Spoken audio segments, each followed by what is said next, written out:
nós queremos falar da vida de um rei.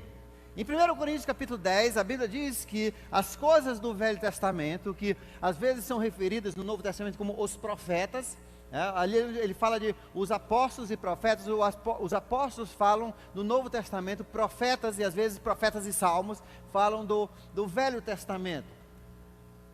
E a base do nosso cristianismo é um compilado dos dois. O Velho Testamento, Deus deu para ser um espelho para o homem entender a sua necessidade. A Bíblia, a história da Bíblia é a história da redenção do homem.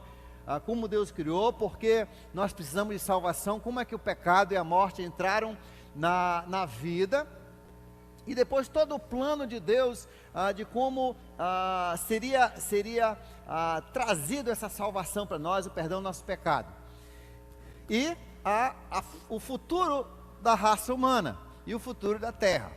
Deus diz que as coisas que foram escritas no Velho Testamento servem de exemplos práticos na nossa vida, porque no Velho Testamento fala muito de personagens, de pessoas, de vidas, e como eles implementaram em suas vidas ou não. Os princípios de Deus, as ordens de Deus, os mandamentos do Senhor, quando o profeta ia lá, falava uma coisa, eles faziam outra, como sempre eles se davam mal. Então Deus diz que através dessas histórias do Velho Testamento, nós então aprendemos para a nossa vida, porque o Novo Testamento é mais teológico, tá? Ele é mais sucinto, é muito menor do que o Velho Testamento, e fala de poucas pessoas. O personagem mais falado, claro, é Cristo e a sua vida, principalmente os 3 anos do seu ministério, porque ali é a essência, é o que era importante no livro de Deus, para nós entendermos a redenção. Nem tudo o que aconteceu no mundo está aqui na Bíblia. Não é o motivo da Bíblia. Hoje alguém disse: eu estou escrevendo um livro para provar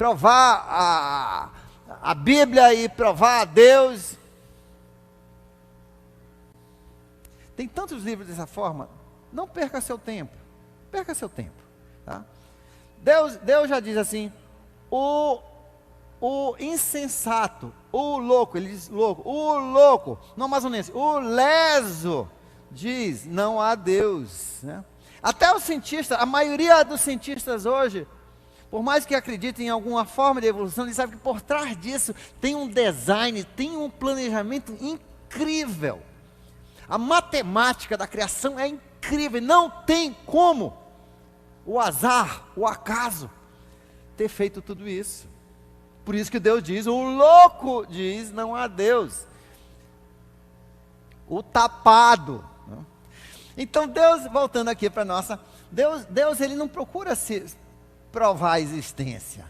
Todos esses que acham que ele não existe, um dia vão para o lugar onde ele não existe.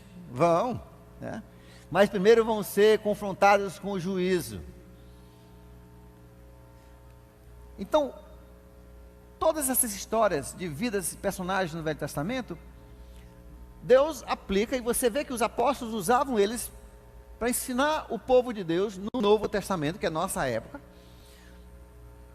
para vivermos corretamente aquilo que Deus nos mostra. E a passagem que nós vamos olhar hoje se encontra em 2 Crônicas, capítulo 14 e 15, na verdade é 14, 15 e 16, mas nós só vamos trabalhar com 14 e 15, que fala de um dos reis, melhores reis de Judá, rei Asa.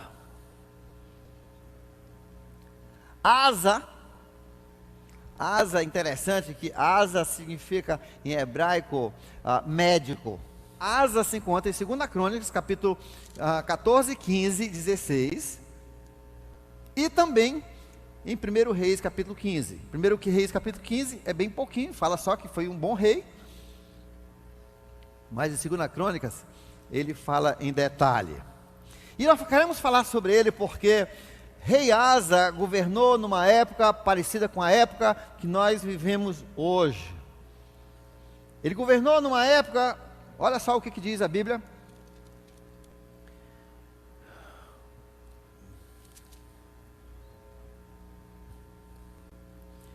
Naqueles dias não era seguro viajar, pois muitos distúrbios afligiam todos os habitantes de todo o território. Nações e cidades se destruíam umas às outras, pois Deus estava afligindo com toda espécie de desgraça. Nossa. É como o nosso dia hoje não é mais seguro você viajar, você tem que sair com muita cautela. No Brasil, em Manaus, nas grandes cidades, por quê? Pelo mesmo motivo. Deus está nos afligindo porque os cristãos não estão vivendo a verdade que Ele mandou viver. Estão saindo por tangentes que não são o âmago do Evangelho. E Deus então permite essas situações para aprumar, para limpar, para cilindrar, para filtrar os verdadeiros. E Asa então, ele passou a reinar numa época difícil, muito assalto, muita roubalheira, terroristas. É os dias de hoje, então. Asa foi o seu sucessor, né, o sucessor de Abias, que foi seu pai, foi o sucessor, e em seu reino o país esteve em paz durante 10 anos. Asa fez o que o Senhor, o seu Deus, aprova. Olha só o primeiro versículo. Asa fez aquilo que Deus aprova. No João Almeida, se não me engano, em algumas traduções, na verdade no hebraico ele diz assim: Asa fez o que era bom e correto, ou em outra tradução, bom e justo, correto, perante o Senhor. Será que Deus, quando fala de você, se Deus escrevesse hoje a sua história, Ele começaria a sua biografia assim: Davi vivia de uma forma boa e correta, e agradava ao Senhor? Será que Deus fala isso de você? Isso é uma pergunta, eu preciso, porque isso me diz que Deus me avalia, Deus vê tudo. A Bíblia diz, mais adiante, ele vai dizer que os olhos de Deus estão em toda parte, observando e vendo a nossa conduta. Ele vê quando você paga propina, quando você pede propina. Deus vê esse lava-jato, por isso estão presos aí. Deus vê tudo isso, Deus vê. Inclusive a Bíblia diz que os governantes vão ter um lugar especial no inferno. Sabia disso?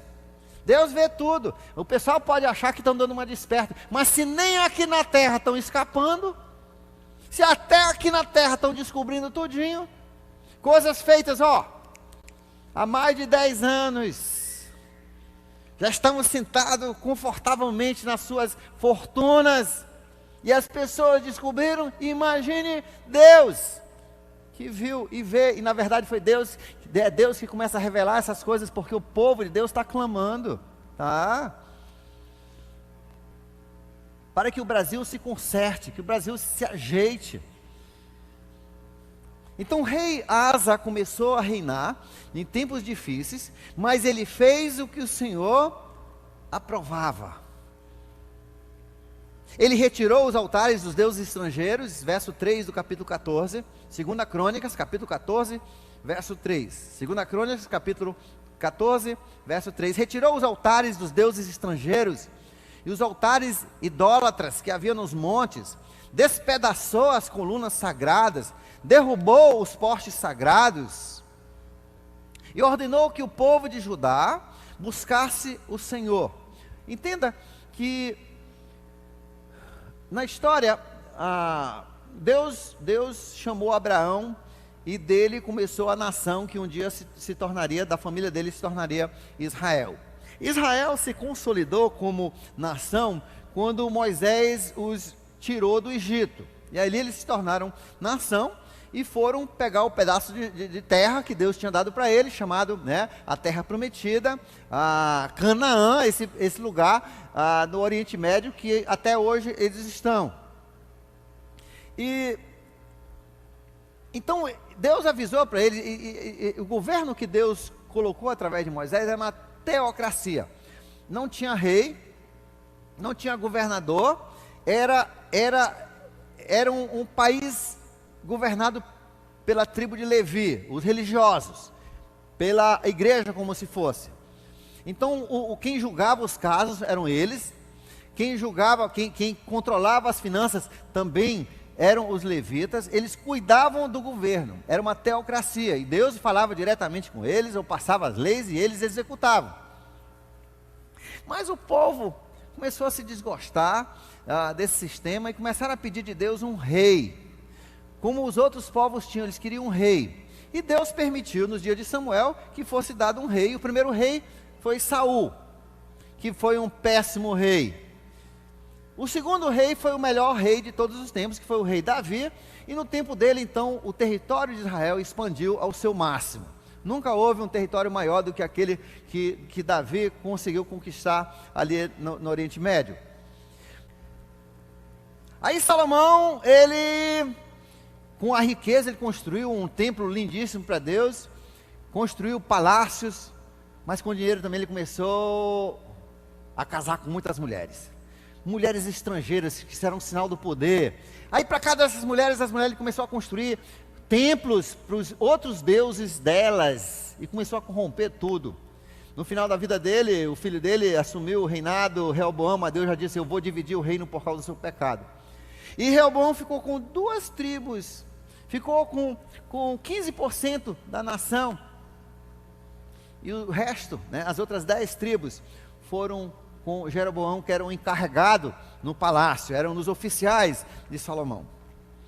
E os reis de Israel foram quase todos horríveis, porque até o Jeroboão, ele começou uma outra religião, porque ele tinha medo que se as pessoas voltassem para Jerusalém para adorar, aí de repente eles iam voltar para o reino, e ele não queria, então ele começou uma nova religião na capital da Samaria. Então, quando a Bíblia fala de Judá, rei de Judá, é porque era rei dessas 2 tribos. O nome do país ficou sendo Judá, e o outro Israel, continuou com o nome original. Asa, então, rei de Judá, das 2 tribos, era um grupo muito menor, mas que a capital era em Jerusalém. Voltando agora, depois desse grande entendimento que você tem agora da história de Israel, ele retirou esses altares que agora tinham vindo por causa de Salomão, e agora estavam em toda parte. As pessoas tinham muitas religiões, muitos deuses, Deus do sol, Deus da fertilidade, inclusive em Israel, tinha até lugares para sacrificar os filhos, para Maloque, para chamar a bênção dos demônios. Era um negócio terrível, e ele então, ele entrou e ele começou a viver conforme Deus queria. Ele retirou altares, olha só os verbos que são usados, ele removeu, ele pulverizou, a palavra é pulverizou, ele quebrou em pedacinhos, ele cortou, ele queimou. São verbos de destruição. Ele entendia que o mal você tem que tirar radicalmente. Inclusive a avó dele, que era a rainha, ele tirou ela porque ela era uma adoradora do deus Asterote, e tinha feito um grande memorial a esse deus, um lugar onde as pessoas iam adorar. E ele depôs ela como rainha e destruiu, queimou lá o lugar que ela tinha construído. E na nossa vida também, quando nós vamos servir a Deus, nós temos que tomar decisões, porque na vida existem deuses que concorrem com Jesus Cristo, o maior de todos sendo o Deus da riqueza. Você está servindo tão bem a Deus, está tão bem, oh aleluia, glória a Deus, a minha família está toda bem, olha aquele meu filho rebelde agora está uma bênção, a minha criança está no Nova Kids, está uma bênção, está em primeiro lugar na turma dele, minha mulher está uma bênção, está todo mundo na bênção. Aí o abençoado vai e alguém oferece um emprego para ele. Olha, vai dobrar meu salário, só que agora eu não vou poder mais vir para os cultos domingo. Ou outro abençoado, só que agora eu vou ter que viajar 21 dias de cada mês, ficar longe da minha família, lá com as prostitutas, entendeu? Você sabe como é que é. Os homens sabem o que eu estou falando. E as mulheres também que viajam desse jeito, você sabe. Aí começa a concorrência. Isso é uma concorrência. Deus está testando o seu coração. Quem vai ganhar? Jesus Cristo ou esse outro? São decisões. Isso é para crianças, é para adolescentes. Essa semana eu recebi uma ligação de uma mãe Pastor, me ajuda, como é que eu posso proceder? Eu não sei o que fazer. Meu filho já tentou se matar 3 vezes. Ele não quer mais viver, está doente, tem umas doenças talvez incuráveis. Não quer mais viver. Mas como é que isso aconteceu? Aconteceu porque 5 anos atrás ele veio para a igreja. E ele tinha certas tendências a perversões sexuais. E ele estava nessa luta e de início o Espírito Santo falava com ele e ele queria viver para Jesus. Ele sabia que isso estava errado, mas por outro lado, o Espírito dizia não, mas do outro lado o diabo dizia, vem que vai ser legal. Você vai se divertir, vai ser legal para você. Você vai ver como é que é. A perversão sexual é muito legal, vem. E o Espírito Santo, não faça isso, vem. E ficou essa luta, e ele fez o quê? Desmandou para o lado do diabo. 5 anos depois, jovem ainda. Não sei nem se ele já completou 20 anos.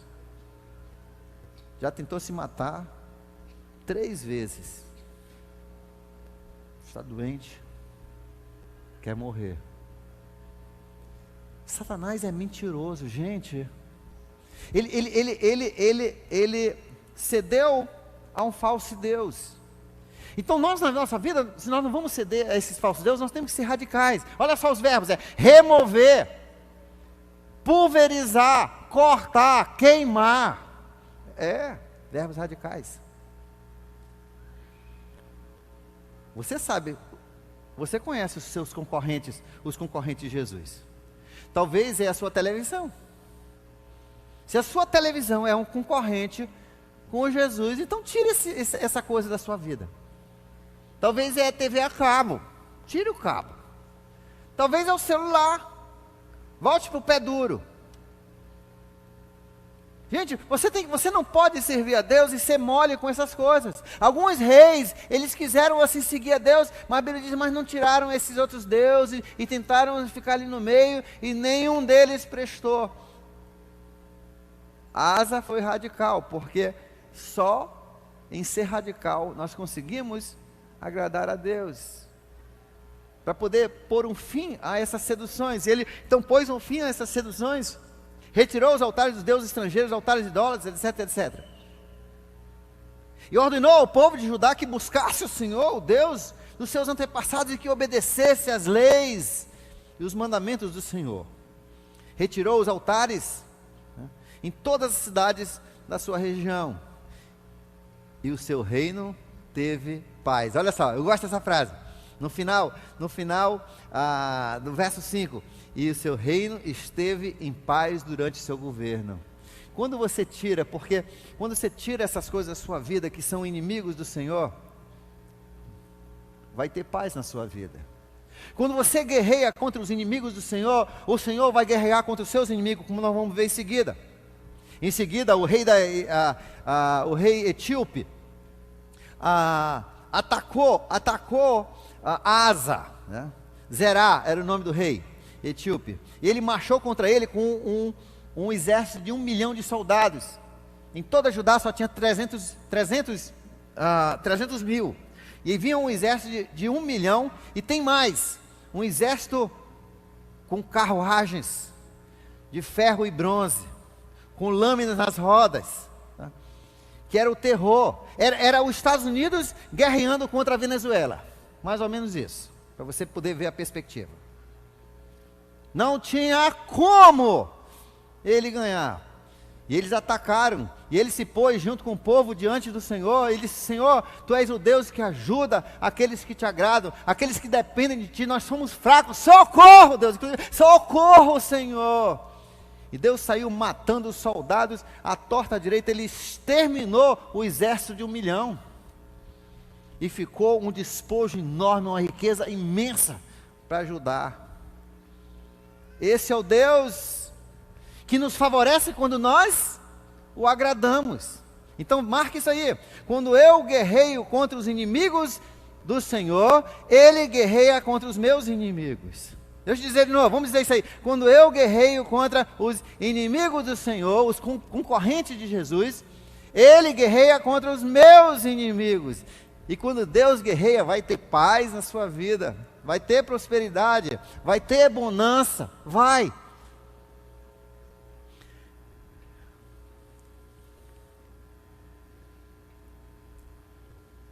Se você quiser ver a oração dele diante do rei etíope, é do capítulo 14, verso 11, todinho. E o Senhor derrotou os etíopes diante de Asa e de Judá. E os etíopes fugiram, e Asa e seus exércitos perseguiram até Gerar. Caíram tantos deles que o exército não conseguiu recuperar-se, foram destruídos perante o Senhor e suas forças.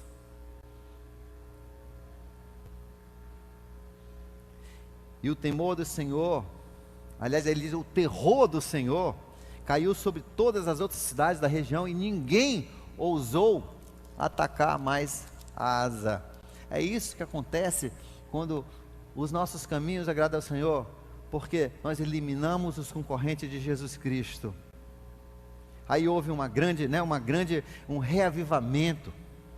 Voltaram ao Senhor, inclusive chegaram no verso 14 do capítulo 15, fizeram um juramento, toda Judá fez um juramento perante o Senhor, que eles o serviriam de todo o coração, com toda a força.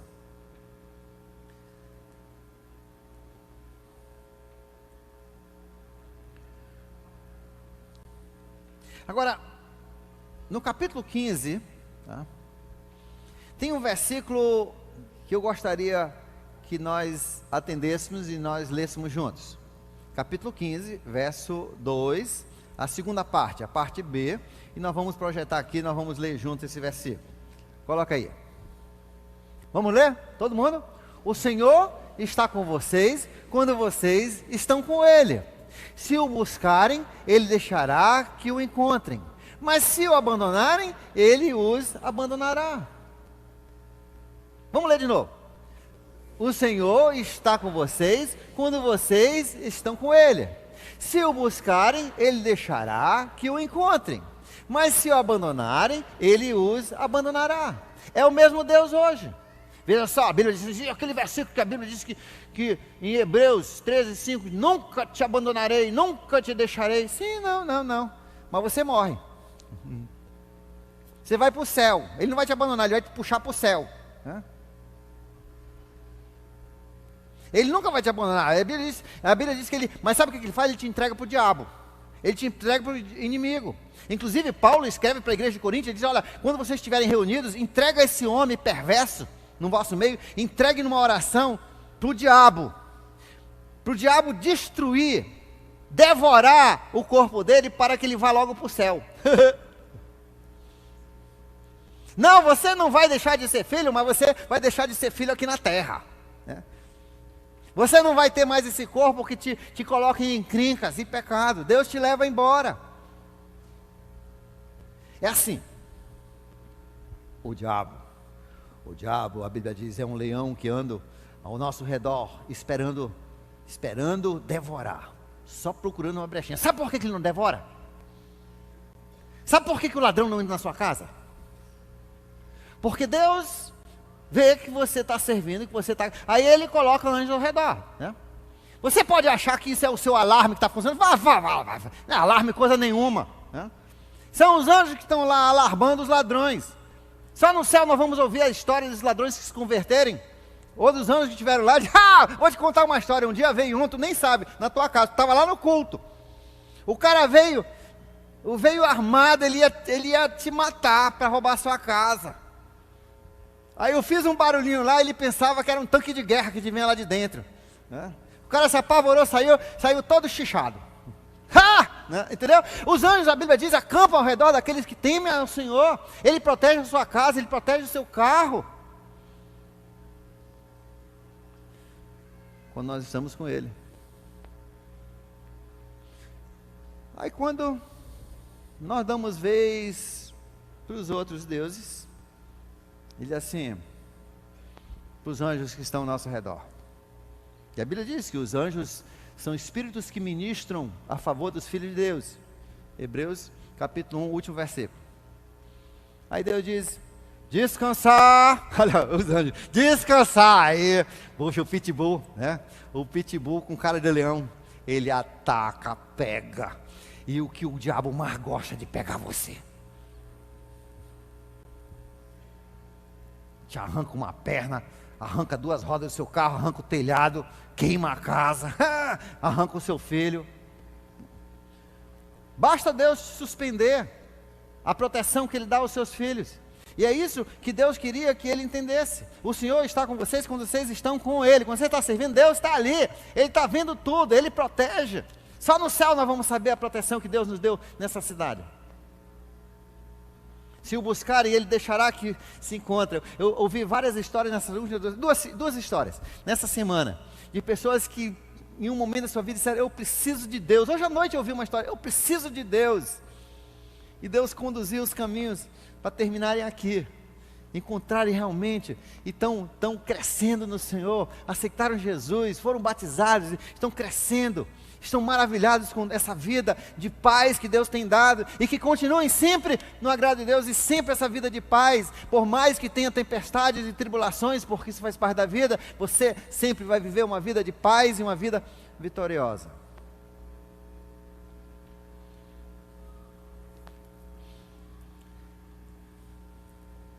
Verso 5 do capítulo 15. Naqueles dias não era seguro viajar, pois muitos distúrbios afligiam todos os habitantes do território, nações e cidades, destruíam umas às outras. Isso é terrorismo, é o que nós estamos vendo hoje.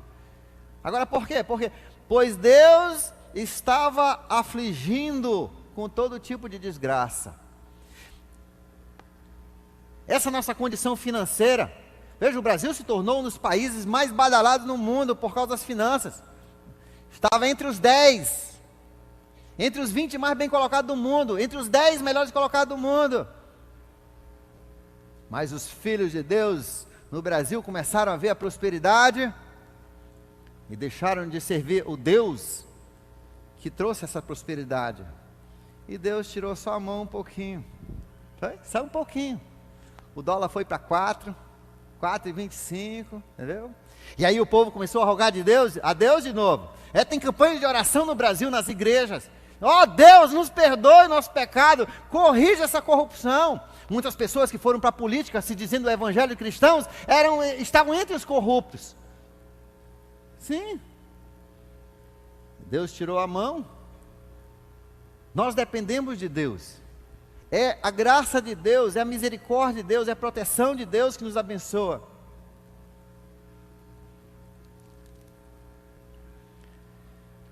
Aí, o profeta, Deus mandou um profeta, Azarias, nome dele.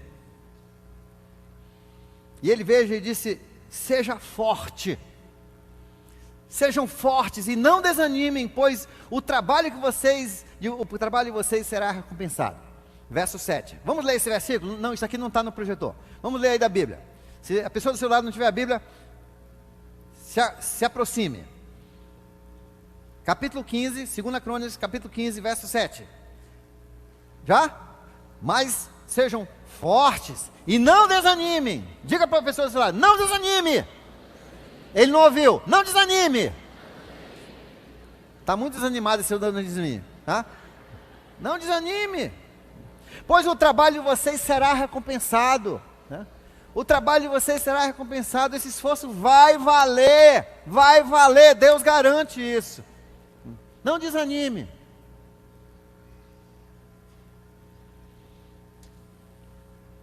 E quando ele fala seja forte, lembre-se que alguma semana atrás eu falei sobre essa palavra forte. Significa tenha coragem, tenha garra e tenha persistência. Tenha coragem, tenha garra e tenha persistência. Não importa o que os outros fazem, não importa como os outros criam os filhos, não importa como o mundo fala para você que as coisas têm que ser, você tem que fazer aquilo que é da vontade de Deus. Asa estava na contramão de toda a sociedade, e Deus mudou a sociedade através de Asa. E Deus vai mudar também o seu reino, pelo menos a sua família, os seus parentes, através de você. Mais tarde, então, nós temos essa passagem no final do capítulo 15, onde o povo todo voltou para Deus e fizeram um pacto com o Senhor. Fizeram um pacto, um juramento, em alta voz, bradando: com cornetas e trombetas, e o povo jurou ao Senhor, de buscar o Senhor Deus, verso 13, o Deus de Israel, de todo o coração, no verso 12, e fizeram um acordo de todo o coração, de toda a alma, de buscar o Senhor Deus. É isso que nós temos que fazer. Nós temos que dizer: Senhor, eu quero te buscar mais do que tudo, Senhor. Eu quero te buscar com todo o meu ser, com todo o meu coração. E sim, vai ser uma luta, mas é possível, e a vitória é certa. E não desanime, diz o profeta, porque o seu trabalho será recompensado.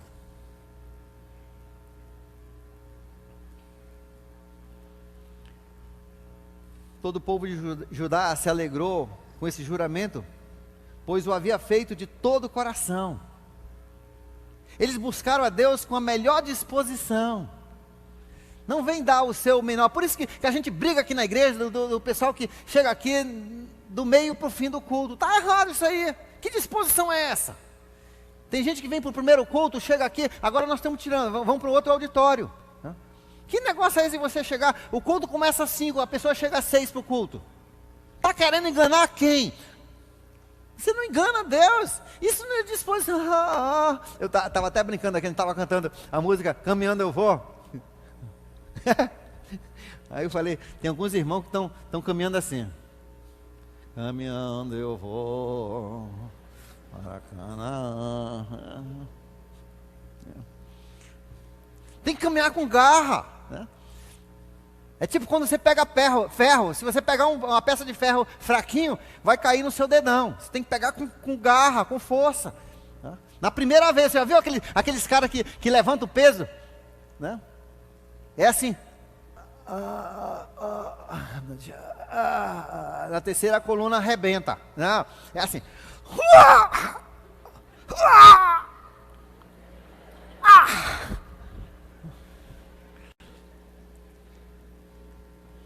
É 2 golpes. Senão não vai. Não vai. Garra. Garra no seu servir a Deus. Garra no que você faz. Sirva a Deus com garra no seu grupo, no seu ministério. Sirva a Deus com garra lá na sua empresa. Sirva a Deus com garra lá na sua empresa.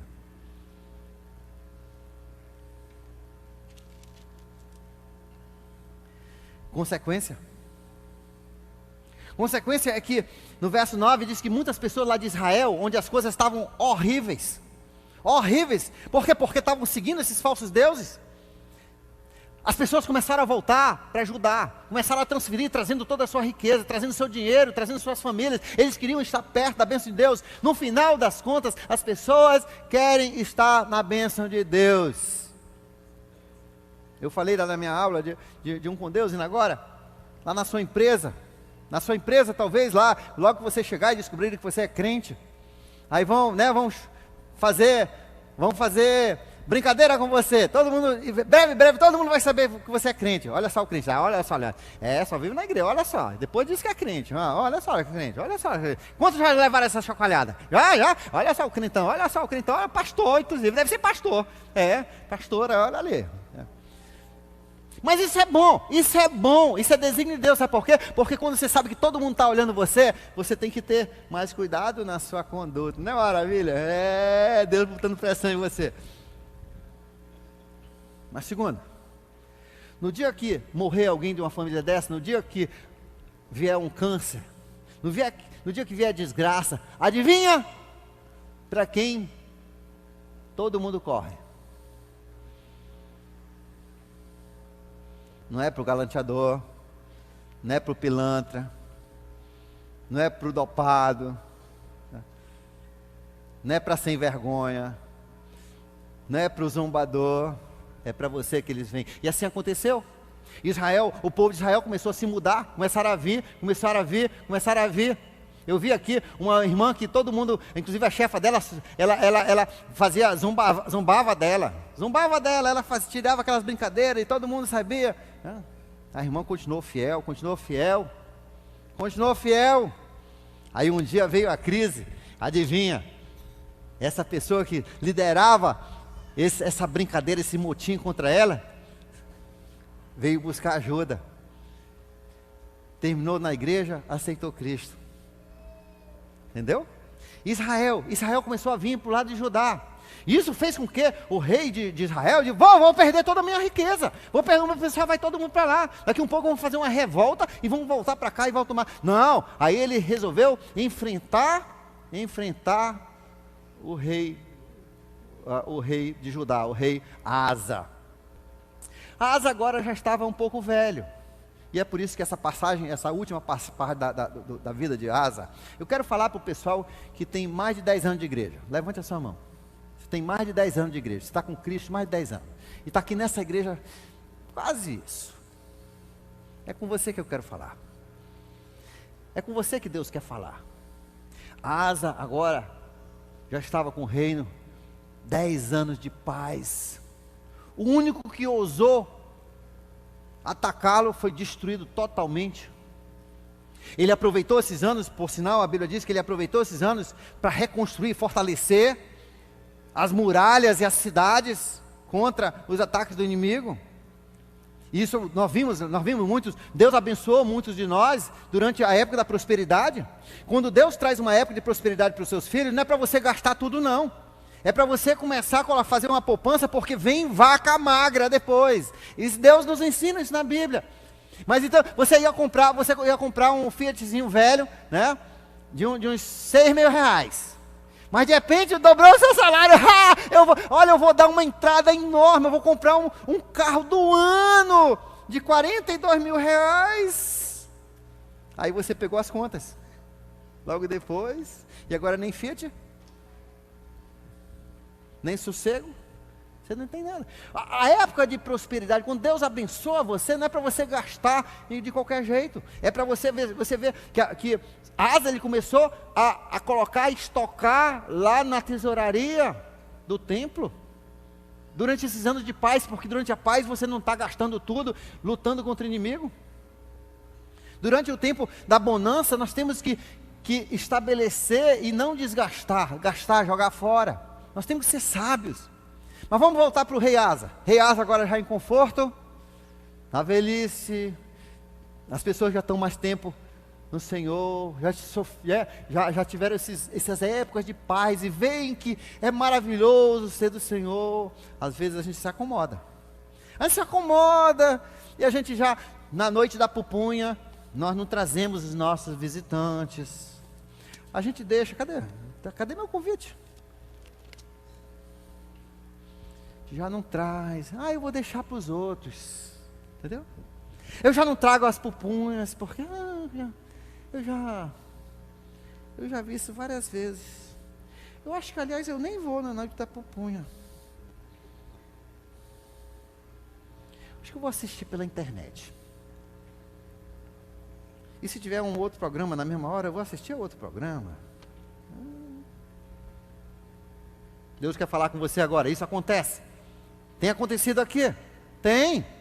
Graças a Deus muito pouco, porque a maioria tem força, coragem, persistência. Mas aí você começa a amolecer e Deus vai mandar o teste. Deus mandou o teste para Asa.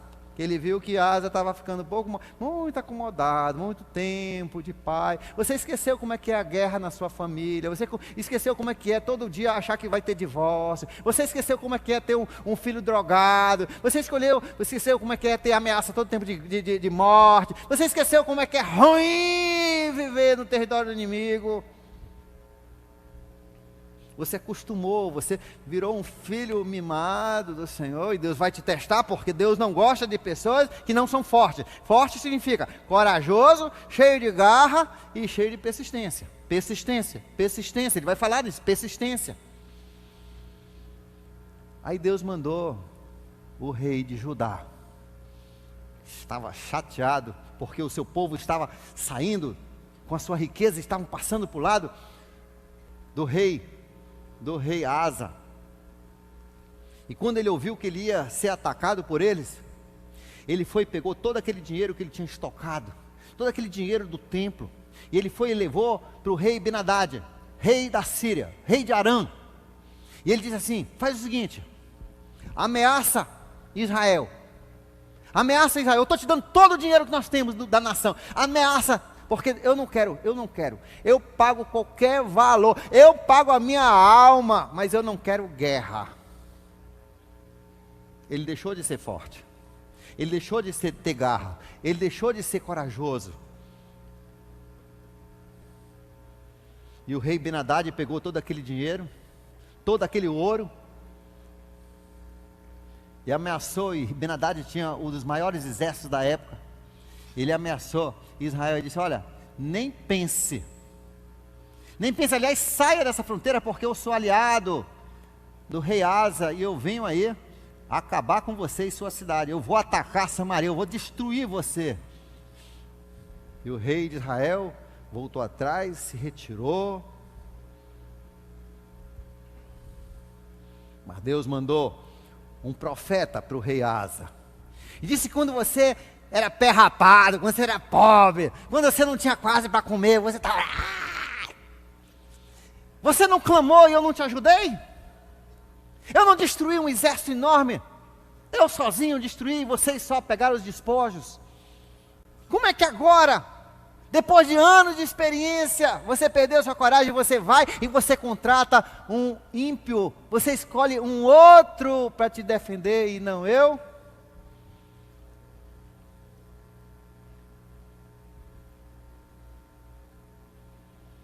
Contudo, quando você pediu a ajuda do Senhor, Ele entregou o teu inimigo nas tuas mãos. Pois os olhos do Senhor estão atentos sobre toda a terra para fortalecer aqueles que lhe dedicam totalmente o coração. Vamos dizer esse versículo, jogue aí na projeção, nós vamos ler isso aqui. Eu quero que você leve esse versículo para casa. Leia comigo. Pois os olhos do Senhor estão atentos sobre toda a terra, para fortalecer aqueles que lhe dedicam totalmente o coração. Só aí, só até aí. De novo, mais uma vez. Pois os olhos do Senhor estão atentos sobre toda a terra, para fortalecer aqueles que lhe dedicam totalmente o coração. O que Deus quer é um coração dedicado. Em seguida ele diz assim: o que fizeste foi loucura. Nisso você cometeu uma loucura, e de agora em diante você terá guerras. Rei Asa, na sua velhice, ficou tão chateado com esse profeta. Na verdade, ele estava chateado com Deus e não podia pegar Deus, pegou o profeta de Deus. Mandou prender o Ananias, mandou Hanani, prendeu Hanani, que havia dado essa mensagem. Aí Deus trouxe uma doença sobre os pés, as pernas de Asa, que ele mal conseguia andar. E a Bíblia diz que ele estava tão chateado com Deus, que no meio, ele vendo que estava morrendo com aquela gangrena, com aquelas pernas inchadas, com aquela desgraça que tinha acontecido, mas ele não orou nenhuma vez para Deus curá-lo. Ele só ia nos médicos, porque de Deus eu não peço nada. É muito fácil uma pessoa que andou bem com Deus todos os anos da sua vida, chegar a um ponto que você se acomoda, você baixa a guarda. Nós vemos casos e mais casos disso na Bíblia. Isso aconteceu com Davi, isso aconteceu com o rei Asa. Você se acomoda, você baixa a sua guarda, você amolece. Gente, Deus quer que você sirva com força, com garra, com coragem, até o último suspiro.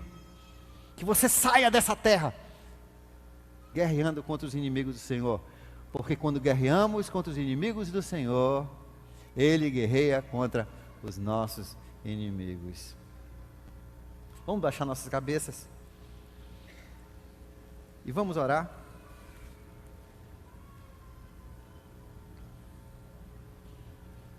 E se você concordar com essas orações, você vai dizendo: amém, Senhor, é para mim também, para mim, eu estou nessa. Senhor, me ajude a destruir os concorrentes de Jesus em minha vida, seja TV a cabo, seja celular, seja computador, seja meu trabalho, seja qualquer outra coisa, seja os desejos sexuais. Senhor, me ajude a destruir todos os inimigos de Jesus da minha vida. E me ajude a te buscar de todo o coração.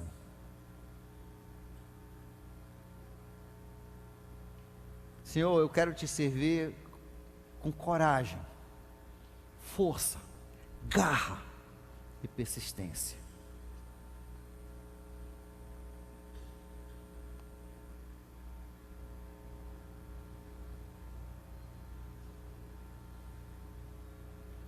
Quero buscar minha defesa contra os malfeitores, contra as enganações, contra o inimigo. Eu quero buscar a minha defesa em Ti, Senhor Deus.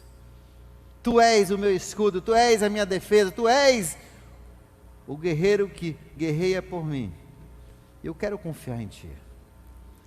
Não permita que eu volte a fazer as minhas armações e contratar, Senhor, outras pessoas além de Ti, buscando neles a segurança.